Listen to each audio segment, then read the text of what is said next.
My sister told my parents I was sleeping with her best friend, and now they think I'm ruining her life. So this all started yesterday when I, 22F, had a date planned with a guy. He ended up not showing, so naturally, I texted the group chat about it. My sister is in this particular group chat.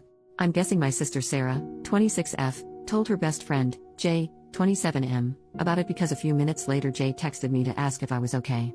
I told him yes, just a little disappointed since I was pretty excited to try that particular restaurant.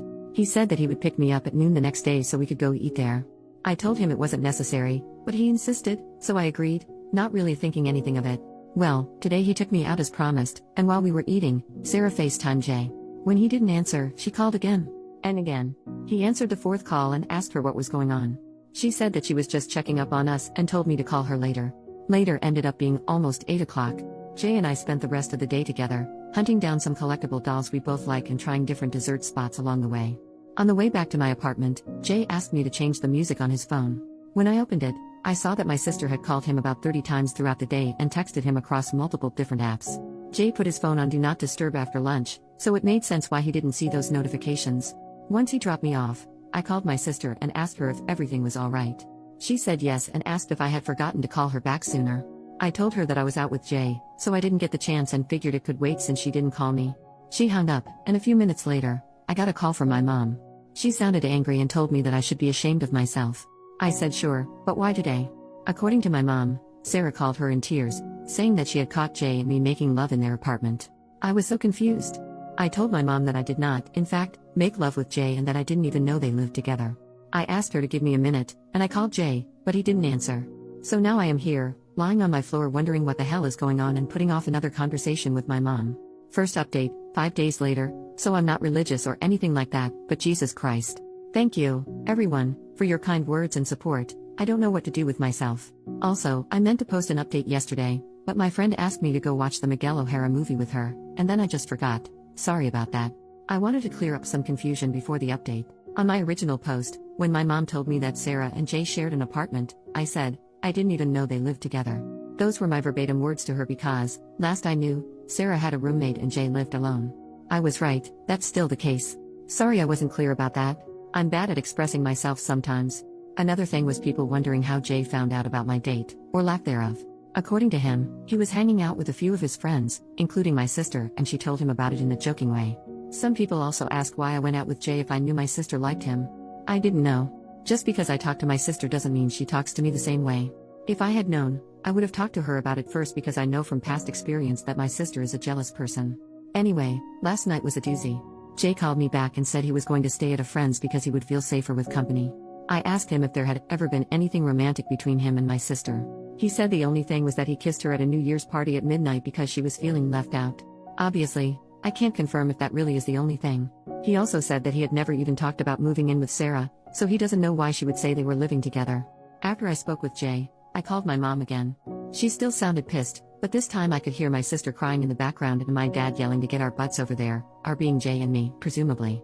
As I told my mom earlier, I didn't have Jay's butt, and I don't like to drive at night, so I told them I would go the next morning. That also gave me time to gather any evidence I could to prove my innocence. Jay even sent me a copy of his lease to prove that he and Sarah do not live together. I went to my parents alone because Jay has a job. As soon as I arrived, my parents started yelling at me. Just the usual stuff, that I was disrespectful, but they never expected this from me. How dare you do this to your own sister? You know she already has a hard time, why make her life harder? My dad even called me a whore. That was fun. I kind of just sat there doing the math on how much faster I could finish my grad program and flee the country, or at least the state. I wasn't very tuned in until my mom told me that if Sarah lost her job because of me, I would need to financially support her until she found another one. That's when I snapped and told them that if they thought I was going to do that, then they were as delusional as my sister. Missing one day of work because of a tantrum over something that didn't even happen was not going to get her fired. My dad said that Sarah had been missing work to make sure that Jay wasn't leaving early to go see me. I found out my sister also told them that Jay was missing a lot of work, so he wasn't taking enough home for their bills, and they had been sending her rent money for months. I told them it wasn't true and showed them the lease Jay sent, which clearly stated the day the lease started and when it ends. It also had his address, which is not the same as Sarah's. My mom brought Sarah out of her room, where she had apparently been this entire time, and told her to explain herself. Sarah said that he probably got that other apartment so that he could be closer to me when he went on supposed business trips. First of all, Jay is a software developer. I don't know what business trips he would go on. Second, nice way to find out that my sister doesn't even know where I live, because Jay's apartment is almost an hour away from mine. I showed my parents that on Google Maps, and they finally started to believe me. Sarah started crying and calling me a liar.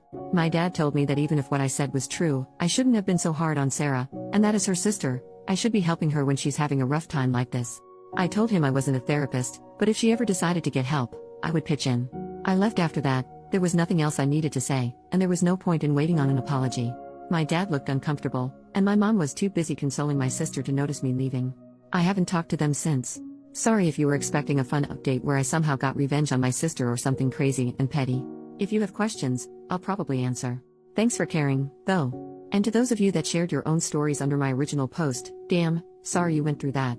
Second update, months later. I don't really know how to start this post, but I felt obligated to write an update after everyone sent me so much love and support. Jay got a permanent restraining order against my sister. It took some months and a lot more harassment, but he does have that now. As for why my sister was lying to get money from our parents, I couldn't tell you. I don't know where all the money was going, but I'm pretty sure that she lied because she didn't want them to be disappointed in her. A lot has happened, but to sum up, my sister was arrested for violating the restraining order and breaking into my home. My parents were furious with me after I didn't help bail her out. They blame me for her getting arrested and for getting fired from the 3 jobs she's had since my last post. Since then, I have not had any contact with my mom or my sister. My dad called to wish me a happy new year, but that's about it. Also, I finished my master's degree, and after countless job applications and rejections, I finally found a job in my field. It's far away from where I currently live, which is a major plus. I'm sad to be leaving my friends, but I'm so excited to start this new chapter in my life. I think overall, I am in a much better place mentally than I was when I first wrote my post. I intended to use Reddit as a tool for journaling, but I think that didn't really work for me, so I found different methods to express and reflect on my feelings and situations. I think I'll still use my account, but probably just for trivial things that will hopefully not get very much attention.